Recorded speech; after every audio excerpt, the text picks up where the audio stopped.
Hello students, good morning बेटा। आज का हमारा लेक्चर है कैपिस्टर का next topic insulator and dielectrics. क्योंकि हम कैपिस्टर की प्लेट्स के बीच में एक डाई इलेक्ट्रिक स्लैब रखेंगे और उसका इफेक्ट देखेंगे कि भाई उस कैपिस्टर की कैपेसिटी कितनी इंक्रीज होती है। इसमें सबसे पहले आप एक तो लिखो conductor. Conductor definition having large number of free electrons. Large number of free electrons पर यूनिट वॉल्यूम। बेटा ये सबसे जरूरी है। Allow the electricity to pass large number of free electron per unit volume। जिनको इलेक्ट्रॉन डेंसिटी भी बोलते हैं, इलेक्ट्रॉन डेंसिटी। और इसमें सबसे जरूरी बातें ये याद करती जाना है बेटा तुम्हें। Electron density means number of free electron per unit volume. Free electron per unit volume जिनका order of free electron per unit volume. Free electron per unit volume का ऑर्डर एक कंडक्टर में 10 की पावर 30 पर मीटर क्यूब है। कुछ books इसको 29 लिख देती हैं, कुछ 31, पर ज्यादातर बुक्स में order of free electron per unit volume 10 की पावर 30 पर मीटर क्यूब है। इतने ज्यादा है कि काउंट ही नहीं किए जा सकते। दूसरी बात कि जो free electron per unit volume है, free electron per unit volume किसी भी कंडक्टर में, इनकी एक्चुअल वैल्यू कैसे निकालें। एक्चुअल वैल्यू बेटा उसके लिए आपको फॉर्मूला याद करना है अच्छी तरह। Equal to Avogadro number divide by molecular weight into density of the substance into valency. देख ये फॉर्मूला बहुत इंपॉर्टेंट है कि किसी भी कंडक्टर में free electron per unit volume अगर निकालने हो तो इससे निकलेंगे। फॉर एग्जांपल देख, मान लिया हमारे पास m ग्राम है, m ग्राम इस कंडक्टर का, m ग्राम। तो इसमें नंबर ऑफ एटम्स कितने होंगे? नंबर ऑफ एटम्स सिंपल सी बात है, कैपिटल M ग्राम में n, एक में इतने, m में इतने। भाई मोल कॉन्सेप्ट है कि मान लिया ये सिल्वर है तो इसके 108 ग्राम में नंबर ऑफ एटम्स इतने होंगे ना बेटा। मोल कॉन्सेप्ट है केमिस्ट्री का। तो नंबर ऑफ एटम्स इस m ग्राम में इतने होंगे, नंबर ऑफ एटम्स। अब नंबर ऑफ फ्री इलेक्ट्रॉन कितने होंगे? Number of free electron. इस नंबर ऑफ एटम्स को मैं इसकी वैलेंसी से गुणा कर दूं, वैलेंसी से। फॉर एग्जांपल अगर एल्यूमिनियम है तो 3 से मल्टीप्लाई कर देंगे, कॉपर है तो 2 से, सोडियम है तो 1 से। हाँ, एक दिक्कत और आ जाती है, जैसे अपनी बुक में 3-4 क्वेश्चंस है कि 1 atom of copper provide 1 free electron. उस केस में वैलेंसी की जगह 1 रखेंगे, क्योंकि जितना वो देगा उतना ही तो लेनी पड़ेगी ना। बेटा मेरी बात समझ आ रही है? नंबर ऑफ फ्री इलेक्ट्रॉन ये निकाल लिए। अब number of free electron per unit volume, पर यूनिट वॉल्यूम, इसको V से डिवाइड कर दिया, V से। इसलिए अल्टीमेटली फॉर्मूला क्या आ गया? N/M into density into valency. मैंने और कुछ नहीं करवाया आपको, ये जर्नल सी बातें हैं भाई। कंडक्टर वो होता है जो जिसमें फ्री इलेक्ट्रॉन अवेलेबल हो, जिसमें इलेक्ट्रिसिटी इजी पास कर जाए, विच अलाउ या परमिट इलेक्ट्रिसिटी टू पास। दूसरी बात, जो करंट को पास कर जाए, एक ही बात है। Number of free electron per unit volume, generally सबका ऑर्डर ये होता है। पर बेटा मैं तो थोड़ी थोड़ी चीजों से स्टार्ट कर रहा हूं आपको, छोटी से भी। अगर कोई आपको ये पूछ ले कि ये order of free electron per unit volume किस कंडक्टर में सबसे ज्यादा होगा, तो एक्चुअल वैल्यू तो भाई सिल्वर में सबसे ज्यादा होगी, because silver is the best conductor.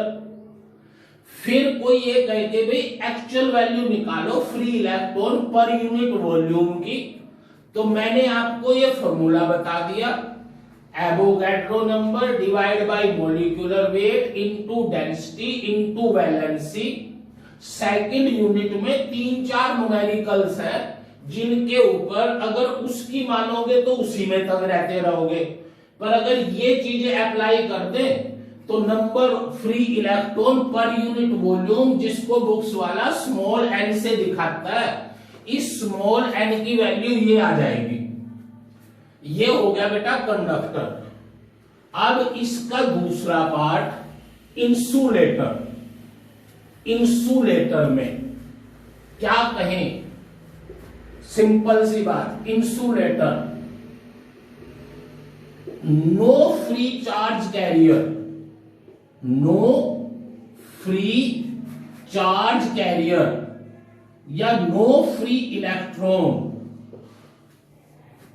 Can't allow electricity to pass, can't allow electricity to pass. उसमें कुछ है ही नहीं जो करंट को लेके चल पाए। बस एक दिक्कत है इसमें, जो मैं चलो अभी करते हैं भाई। इंसुलेटर वो है जिसमें चार्ज कैरियर्स नेग्लिजिबल है, नो चार्ज कैरियर या negligible charge carrier means there is no free electron which is responsible to pass the electricity. Third, dielectric. अब ये दिक्कत है देख कि एक्चुअल में इंसुलेटर है ही नहीं, इंसुलेटर तो बस एक वैक्यूम है। परफेक्ट इंसुलेटर यहां पे लिख देता हूं मैं, बाद में कर लेना। परफेक्ट इंसुलेटर दुनिया में बस वैक्यूम या फ्री स्पेस है, फ्री स्पेस, जिसको वैक्यूम भी बोलते हैं।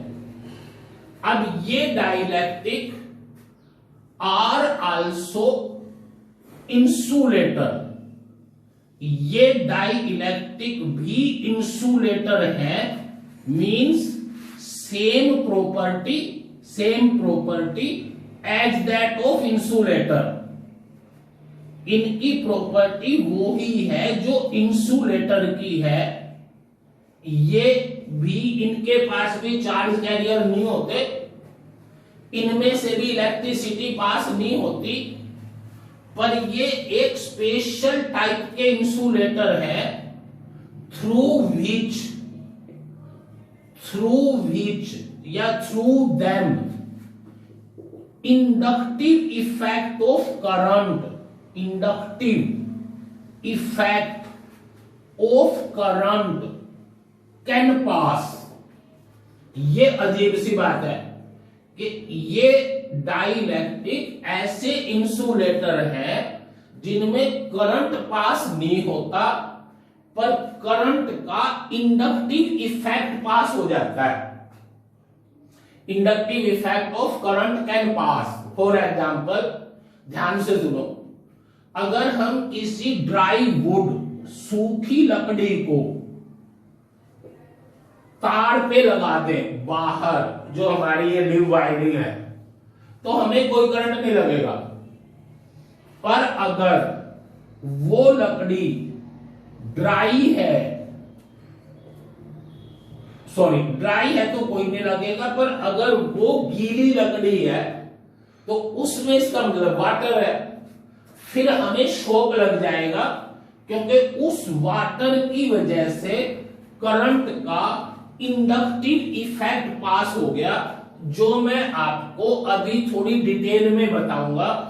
बस ये दो प्रॉपर्टी याद करनी बेटा, इंसुलेटर आर, हाँ एक बात और, आपने केमिस्ट्री में किया है ओर एंड मिनरल्स किए है ना, ओर एंड मिनरल्स क्या होते हैं?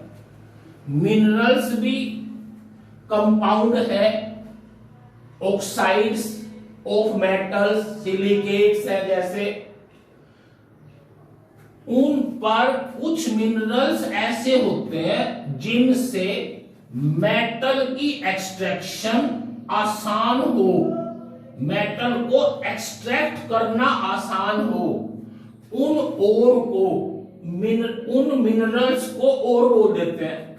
कोई बात नहीं, एक बार और सुनो, और भी मिनरल्स है, ये और मिनरल्स है, पर सारे मिनरल्स और नहीं है। अरे मिनरल्स तो ऑक्साइड्स और ऑक्साइड्स ऑफ मेटल्स मिनरल्स हैं, हर मिनरल में कुछ ना कुछ मेटल प्रेजेंट है, पर उन मिनरल में कुछ ऐसे मिनरल हैं जिनसे मेटल को एक्सट्रैक्ट करना चीप, सस्ता और इजी, आसान है, इकोनॉमिकली यूजफुल है। उन स्पेशल मिनरल्स को और बोलते हैं। ऐसे यहां पे सारे insulator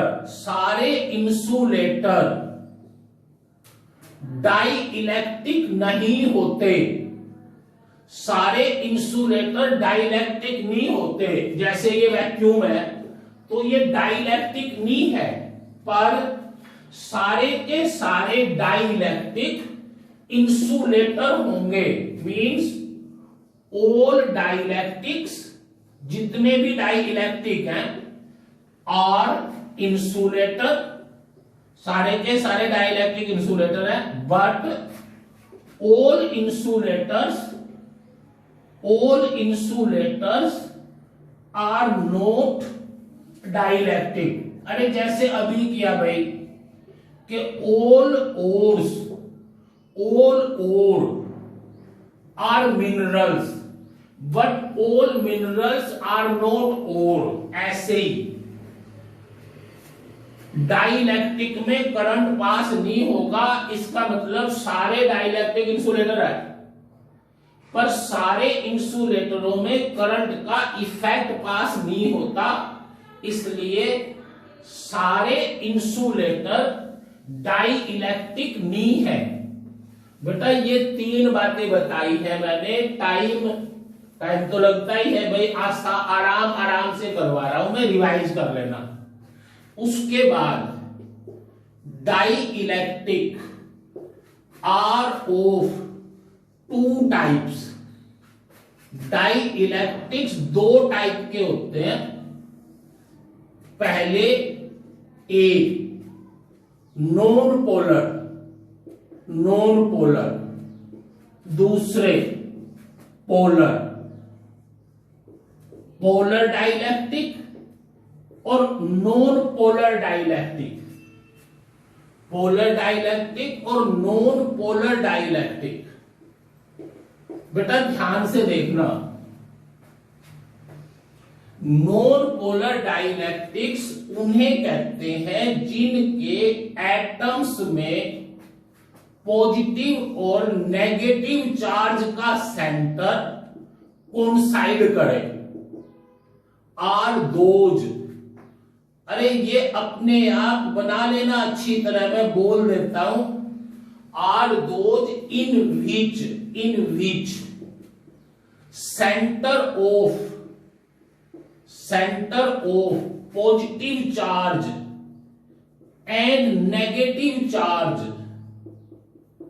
coincide with each other, और ये ज्यादातर एटम्स में ही होगा भाई। हमें पता है कि एटम्स में न्यूक्लियस सेंटर पे है, इलेक्ट्रॉन चारों तरफ घूम रहे हैं, पर उन इलेक्ट्रॉन का सेंटर भी तो न्यूक्लियस ही है ना। इसका मतलब इनमें पॉजिटिव और नेगेटिव चार्ज का सेंटर कोइंसाइड करता है। दूसरा, atom have no dipole movement, atom have no electric dipole movement कर लो चलो, क्योंकि इलेक्ट्रिसिटी कर रहे हैं। No electric dipole movement. आपको पता है इलेक्ट्रिक डाइपोल मूवमेंट क्या होता है? पहले सुनो, डाइपोल वो होता है जिसमें दो इक्वल और opposite charges separated by some distance, this is said to be dipole. मतलब डाइपोल तो एक सिस्टम है जिसमें दो पॉजिटिव और नेगेटिव चार्ज एक दूसरे से अलग किए हुए होते हैं, तो डाइपोल तो बेटा एक सिस्टम है। पर इस डाइपोल का एक डाइपोल मूवमेंट होगा जिसे हम P कहते हैं। P एक वेक्टर क्वांटिटी है, either charge into distance between them, और इसकी डायरेक्शन होती है नेगेटिव टू पॉजिटिव। छोड़ो, ये तो पिछले चैप्टर में आप कर चुके हैं। यहां पे सिर्फ ये करना है, atom have no dipole movement P equal to 0 when no external field is applied, no external E electric field strength is applied। बस। तीसरा, इनकी shape these are symmetrically in shape, symmetrical in shape। भाई इससे अच्छी symmetry क्या होगी कि एक पे पॉजिटिव चार्ज, दूसरा नेगेटिव चार्ज, इनका सेंटर सेम है, तो इससे ज्यादा सिमेट्री क्या होगी? Fourth, in absence of E, जब तक हम E नहीं लगाते, इन अब्सेंस ऑफ E, एक crystal of non polar dielectric, crystal of non polar dielectric also have P0। आसान सी बातें हैं।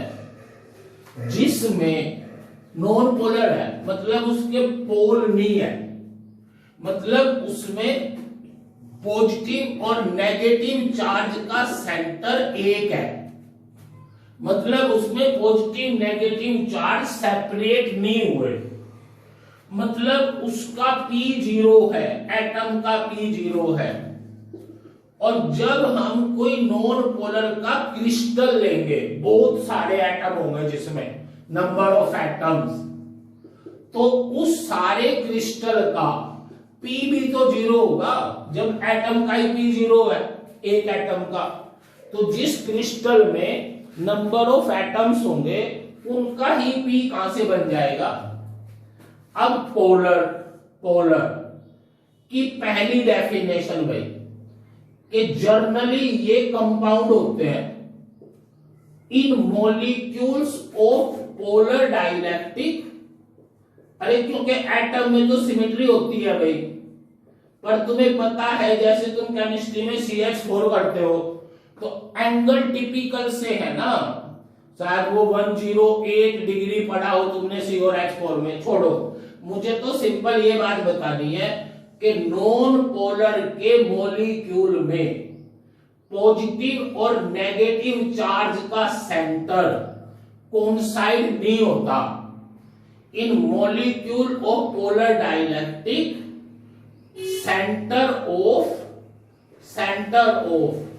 Positive and negative charge, center of positive and negative charges separated by some distance, separated by some distance। आसान सी बात है बेटा, पर इनके conceptual thought आते हैं छोटी छोटी मल्टीपल चॉइस में। इन मॉलिक्यूल ऑफ पोलर डाइलेक्ट्रिक, इन दोनों का सेंटर अलग अलग है, सेपरेट है। आप लिख दो आर नोट कोइंसाइड, आपस में कोइंसाइड नहीं करते, खत्म बात। इसका मतलब इन पोलर डाइलेक्ट्रिक, इन पोलर डाइलेक्ट्रिक एटम और मॉलिक्यूल, हाँ भाई अब आप कहोगे आपने तो मॉलिक्यूल कहा था, कुछ एक्सेप्शनल है, पर मॉलिक्यूल रख लो या एटम्स लिख लो, पर कुछ एक्सेप्शनल है बेटा इसमें, वो आप केमिस्ट्री में करोगे। In polar dielectric P is non zero, atom और molecule P is non zero in even in absence of E vector, even in absence of E की absence में भी हर एटम का P होता है, हर एटम का P होता है। थर्ड, these are, तीसरी देखो asymmetrical in shape कर दो, these are asymmetrical in shape। भाई सिमेट्री होती तो स्फीयर होती, पॉजिटिव और नेगेटिव चार्ज का सेंटर सेम होता है, ये सर्कल नहीं है रे, स्फीयर है ऐसे। Fourth in absence of E, जब तक E ना लगाएं, इन absence of E crystal of polar dielectric, crystal of polar dialectic also have zero P, also have zero P। ये बड़ी बकवासी है, देखो इसके एटम का P नहीं था, एटम का P नहीं था, ये क्रिस्टल ले लिया, क्रिस्टल, इसमें बहुत सारे एटम हो गए, बहुत सारे एटम। तो जब एटम का P नहीं था तो इसी का एटम कहां से आएगा, सॉरी इस क्रिस्टल का P कहां से आएगा, इसमें इसका P है, पर जब हमने इसका डाइलेक्ट्रिक लिया तो इसका P भी जीरो है, P zero, when E zero, इसका P zero, when E zero. इसमें फर्क क्या है, एटम का जीरो, सारे एटम का भी जीरो। इसमें एटम का P नॉन जीरो, एटम का P नॉन जीरो, पर जब क्रिस्टल लेंगे तो बेटा P एक वेक्टर क्वांटिटी है ना, जिसकी डायरेक्शन नेगेटिव टू पॉजिटिव होती है, उसकी वजह से ये एटम्स क्रिस्टल में सारे रैंडमली ओरिएंट हो जाते हैं, एक दूसरे के P को कैंसिल करते हुए in such a way that net P of whole crystal is also zero. So ये आपको स्पेशल याद करनी है कि in the absence of E, crystal of polar dielectric also have zero P due to क्या लिखूं, random orientation, due to random orientation of P of all molecules, P of all molecules such that vector sum is zero, vector sum of all P is zero। ये थोड़ी सी typical सी बात है, एक बार और सुन लो। हर एक एटम का P है, पर जब या मॉलिक्यूल का पी है और जब हम उसको क्रिस्टल फॉर्म में लेते हैं तो जैसे ये एक का पी है नेगेटिव 2 पॉजिटिव, तो दूसरा पी ऐसे बन जाता है नेगेटिव 2 पॉजिटिव और तीसरा पी ऐसे बन जाता है, तीसरा पी नेगेटिव 2 पॉजिटिव, तीसरा पी नेगेटिव 2 पॉजिटिव और इन सब का पी 0 बन जाता है इन the absence of electric field E. ये बात समझ आ गई ना सारी की सारी। इसको एक बार करो। अब हम दूसरा टॉपिक हाँ बेटा, जैसे मैंने अभी बताया था ना आपको भाई, चलो P0। अब मेन बात ये है कि जब हम इस एक्सटर्नल इलेक्ट्रिक फील्ड में ये पॉजिटिव चार्ज, ये नेगेटिव चार्ज, इसमें ये इलेक्ट्रिक लाइन्स ऑफ फोर्स बनती है, ये एक्सटर्नल ई हो गई, इस पे अगर Q चार्ज, इस पे Q चार्ज, इसके बीच में वैक्यूम। तो मैंने आपको प्रीवियस लेक्चर में ये बताया था कि E की value, numerical value sigma by epsilon not या Q by A epsilon not, where sigma is the surface charge density, sigma is the surface charge density. ये E है भाई इसमें। अब वो ये कहता है कि अगर हम इस एक्सटर्नल ई में कोई डाइलेक्ट्रिक रख दें, ध्यान से देखना, मैंने इस एक्सटर्नल ई में ये डाइलेक्ट्रिक रख दिया जिसमें ये नॉन पोलर है, पॉजिटिव और नेगेटिव चार्ज का सेंटर सेम है, ये नॉन पोलर है, ये रख दिया मैंने इसमें। बेटा थोड़ा टाइम लगेगा। अब जैसे इलेक्ट्रिक फील्ड लगेगी तो पॉजिटिव चार्ज E के अलोंग, नेगेटिव चार्ज E के अपोजिट। बेटा ये पॉजिटिव और नेगेटिव चार्ज, मेन बात ध्यान से सुनना, ये एटम में से टूट के नहीं गए, ये पॉजिटिव और नेगेटिव चार्ज इस एटम का ही पार्ट है, एटम में है, ये फ्री नहीं हुए, एटम में ही है। पर ये पॉजिटिव और नेगेटिव चार्ज थोड़े थोड़े से खिसक गए, पॉजिटिव चार्ज E के अलोंग, नेगेटिव चार्ज E के opposite.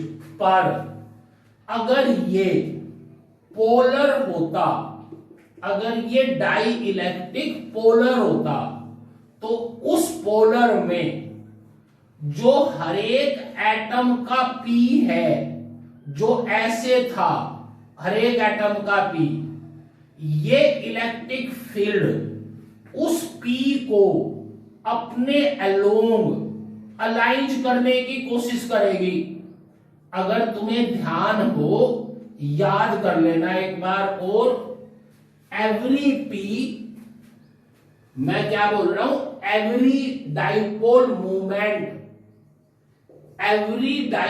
Movement experience some torque in external E which try to bring the dipole along its parallel to E। एक बार और सुनो, every dipole movement experience some torque when placed in an external electric field, which torque try to bring the dipole या try to align the dipole parallel to E। बस उसमें इसमें एक फर्क है बेटा, थोड़ा टिपिकल सा है, मेरे प्रीवियस लेक्चर देख लेना, उसमें मैंने ये बात बताई थी, देख कि अगर ये E है, E और इसमें मैंने ये डाइपोल रख दिया, और ये इलेक्ट्रिक डाइपोल फ्री है, मतलब free to oscillate, free to rotate.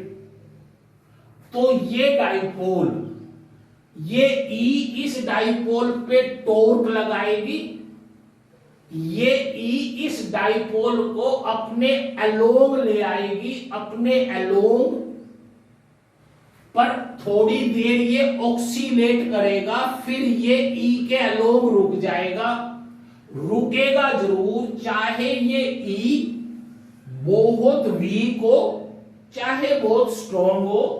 अगर ये ई स्ट्रॉन्ग है तो ये जल्दी ले आएगी, ई वीक है थोड़ा देर से आ जाएगा। मैंने इसका आपको टाइम पीरियड याद करवाया था, 2 पाई अंडर रूट इसका टाइम पीरियड इलेक्ट्रिक फील्ड में I by PE, where I is the moment of inertia of dipole moment। कोई बात नहीं, ये शायद आपकी बुक में नहीं है कि जब हम किसी एक्सटर्नल इलेक्ट्रिक फील्ड में कोई इलेक्ट्रिक डाइपोल रख देते हैं, उसके ऊपर एक टॉर्क लगता है, वो टॉर्क डाइपोल को ई के अलोंग लेके आता है, और वो डाइपोल इस ई में इस टाइम पीरियड से ऑक्सीलेट करता है बिफोर स्टॉप अलोंग ई। अब इसमें अलग चीज है, इस पोलर में ये सॉलिड के अंदर है, सॉलिड के अंदर, तो इन्हें कोई चलने की जगह थोड़ी मिलेगी। पर एक बात ध्यान रखनी है, पहली बात तो ये कि डाई इलेक्ट्रिक पोलराइजेशन किसे बोलते हैं। डाई इलेक्ट्रिक पोलराइजेशन बेटा सबसे इंपॉर्टेंट है। Dielectric polarisation is the phenomena of alignment of dipole moment along the E when placed in an external electric field, या when a dielectric placed in an external electric field, a center of positive and negative charge separated by some distance, positive charge का E के along, negative charge का E के opposite खिसक जाएगा। ये या polar में ये डाइपोल मूवमेंट ई के अलोंग आ जाएगा। इस टाइप के फिनोमेना को डाई इलेक्ट्रिक पोलराइजेशन कहते हैं। एक बार और सुनो, जब भी किसी डाई इलेक्ट्रिक को एक्सटर्नल इलेक्ट्रिक फील्ड में रखेंगे, जब भी किसी डाइलेक्ट्रिक को एक्सटर्नल इलेक्ट्रिक फील्ड में रखेंगे तो वो इलेक्ट्रिक फील्ड उस डाइलेक्ट्रिक में कुछ पी बना देगी। देख जैसे अभी किया था मैंने, नॉन पोलर के एटम का पी 0 है। In the absence of E, non polar के क्रिस्टल का P भी 0 है। When external E is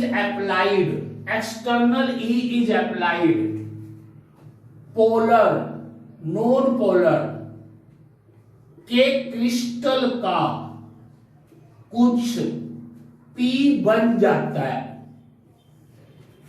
external electric field लगाई, नॉन पोलर के क्रिस्टल का इसका कुछ P बन जाता है कि यहां पे नेगेटिव चार्ज आ गया और यहां पे पॉजिटिव चार्ज आ गया।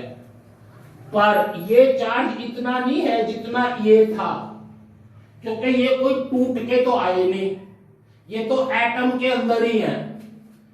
ऐसे ही पोलर में पोलर के एटम का, पोलर डाइलेक्ट्रिक के एटम का P नॉन जीरो, क्रिस्टल का P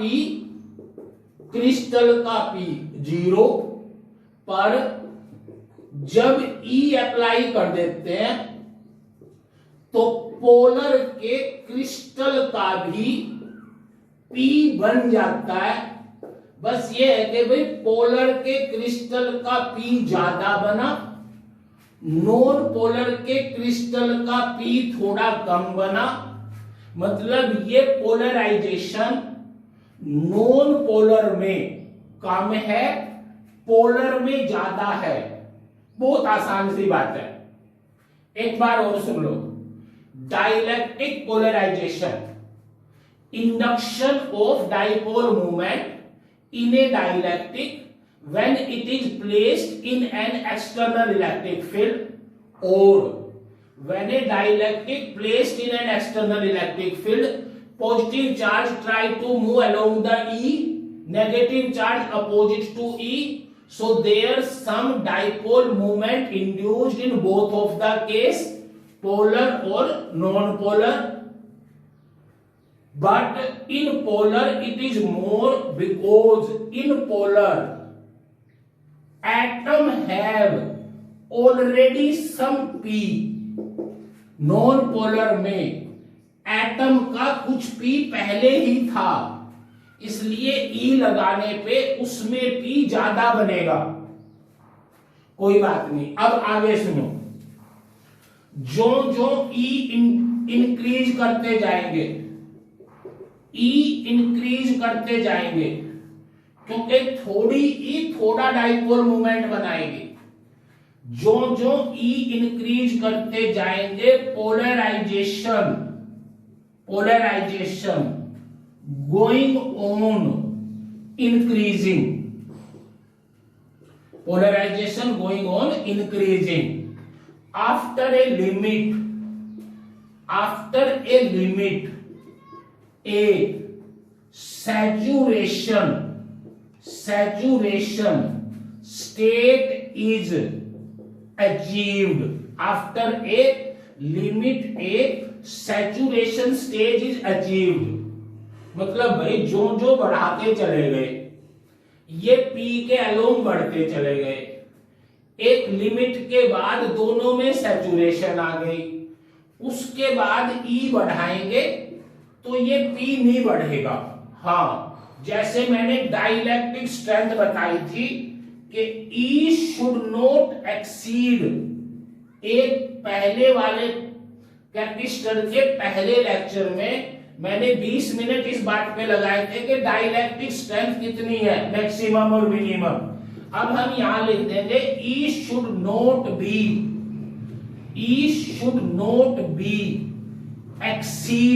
exceed beyond elastic limit, sorry beta, beyond dielectric strength,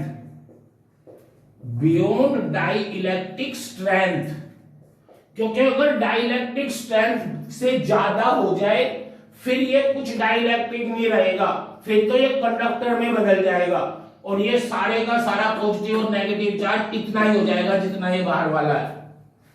चलो, एक बात तो ये कि जो जो E इंक्रीज करते जाएंगे, पोलराइजेशन इंक्रीज होता जाएगा, एक लिमिट के बाद इन पोलराइजेशन में सैचुरेशन आ जाएगी।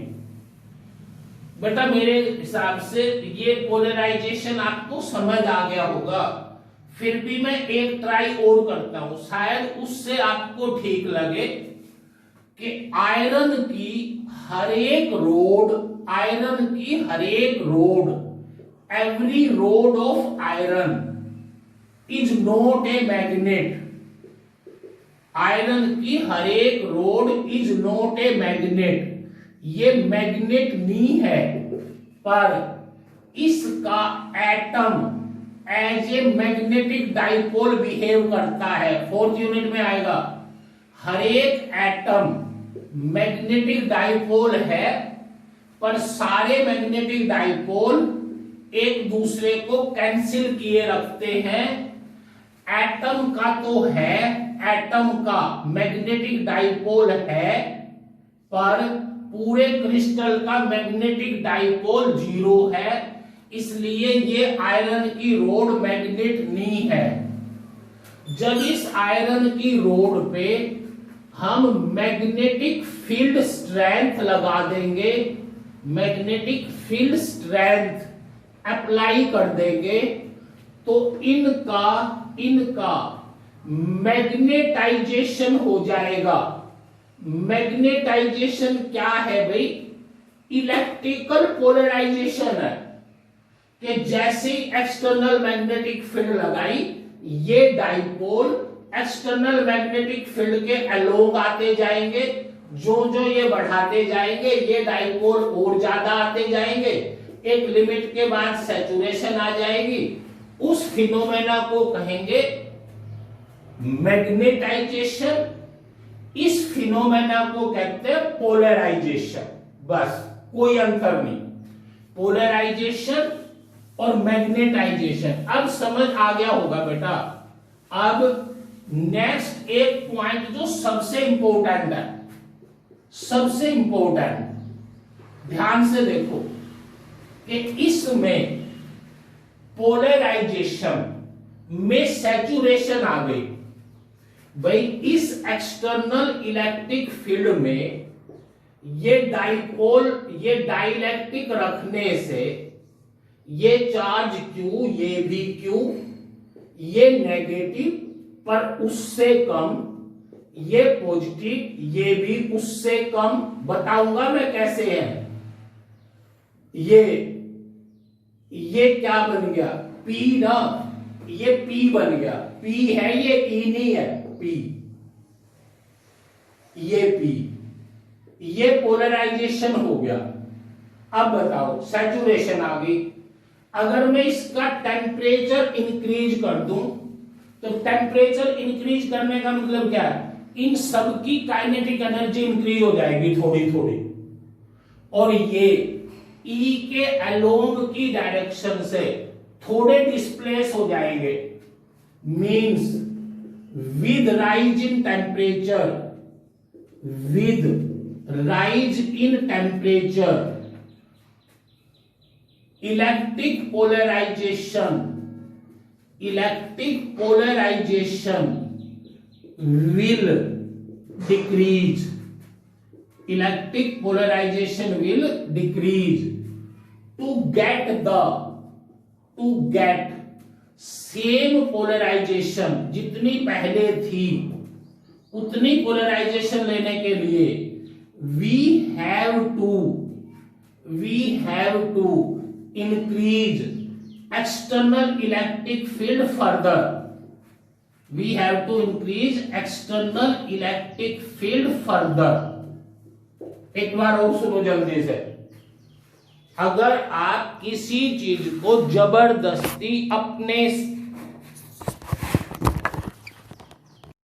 हाँ बेटा, अगर आप किसी चीज को जबरदस्ती अपने साथ बांधते हो, जैसे हमने ई लगा के इन सबको अपने अलोंग बांध लिया, तो टेम्परेचर बढ़ाने का मतलब क्या है? इन सब एटम की काइनेटिक एनर्जी बढ़ जाना, और जब इनकी काइनेटिक एनर्जी बढ़ जाएगी तो ये अपनी इस डायरेक्शन से दूर भागने की कोशिश करेंगे। अरे किसी के पास ज्यादा एनर्जी हो जाए तो वो आपकी फोर्स को थोड़ी बर्दाश्त करेगा, वो ये कहेगा मैं तो वहीं जाने की कोशिश करूंगा जहां था। इसलिए हमने ये बात याद कर ली कि टेम्परेचर इंक्रीज करने से पोलराइजेशन डिक्रीज होता है। अगर उतने ही पे जाना हो, उतनी पे, तो हमें ई फिर दोबारा इंक्रीज करनी पड़ेगी। जैसे 1 सेकंड 2 मिनट लगेगी। जैसे तुमने केमिस्ट्री में सुना है कि हमने एक सैचुरेट सॉल्यूशन बना लिया, पानी में शुगर घोल दी, और एक लिमिट के बाद और शुगर उसमें ऐड नहीं होगी, सैचुरेशन आ गई। अगर हम टेम्परेचर बढ़ा दें तो उसकी सैचुरेशन डिस्टर्ब हो जाएगी, और उसी सैचुरेशन के लिए हमें और शुगर ऐड करनी पड़ जाएगी उसमें। बिल्कुल यही बात यहां पे है। आपको बस ये याद करना है कि भाई पोलराइजेशन क्या है और पोलराइजेशन के ऊपर इफेक्ट क्या पड़ता है। बेटा आज के लेक्चर में ये थोड़ा ही हुआ है बस, कल हम इस पोलराइजेशन को कंप्लीट करके फिर कैपेसिटर के ऊपर इसका इफेक्ट स्टडी करेंगे। थैंक यू बेटा।